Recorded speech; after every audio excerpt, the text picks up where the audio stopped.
வணக்கம் மக்களே, எல்லோரும் எப்படி இருக்கீங்க? இன்றைக்கி ஒரு க்ரூஷியலான விஷயத்தை பற்றி தாங்க டிஸ்கஸ் பண்ண போகிறோம்.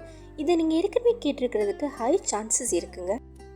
அதாவது முன்னோர்களுக்கு திதி கொடுக்க போகிறோன்னு சில பேர் சொல்லுவாங்க. ஆனால் உண்மையிலேயே யாரும் திதி கொடுக்க முடியாதுங்க. திதியை ஆங்கிலத்தில் நம்ம லூனா டேன்னு சொல்லுவோம். சந்திர பகவானுக்கும் சூரிய பகவானுக்கும் நடுவில் உள்ள தொலைவை குறிக்கிறதாங்க திதி. அது மட்டும் இல்லாமல் நம்ம ஆகாயத்தில் பார்க்கும்போது சந்திர பகவான் எந்த கோலத்தில் இருக்காரோ அதுதான் திதி. உதாரணத்துக்கு சந்திர பகவான் கண்ணில் தெரியாதனால நம்ம அமாவாசைன்னு சொல்லுவோம். அமாவாசை ஒரு திதி. இந்த டெஃபினிஷனை வச்சு பார்க்கும்போது திதின்றதை யாருக்கும் கொடுக்க முடியாதுங்க. இந்த சிச்சுவேஷனில் நம்ம ஆக்சுவலாக பாய்க்க வேண்டிய வேர்ட் வந்து ஸ்ரதம். அமரரான நம்ம பித்ருகளுக்கு செய்கிற சடங்குகளை தாங்க ஸ்ரதம்னு நம்ம சொல்லுவோம்.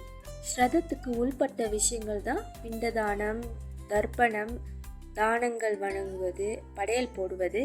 அமரரான நம் பித்ருகளுக்கு சாந்தி அளிக்கிறதுக்கும் அவங்கள அடுத்த மேல்நிலைக்கு எடுத்துகிட்டு போகிறதுக்கும் தாங்க இந்த ஸ்ரதம் நம்ம செய்கிறோம். அப்போ இந்த திதிக்கும் ஸ்ரதத்துக்கும் என்ன சம்பந்தம்னு கேட்குறீங்களா?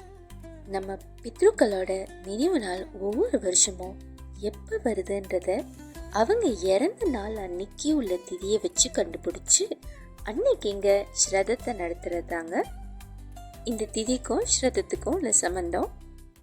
இந்த கண்டென்ட் உங்களுக்கு பிடிச்சிருந்தா கண்டிப்பாக லைக் பண்ணுங்கள், ஷேர் பண்ணுங்கள், ஃபாலோ பண்ணுங்கள். ரொம்ப நன்றி.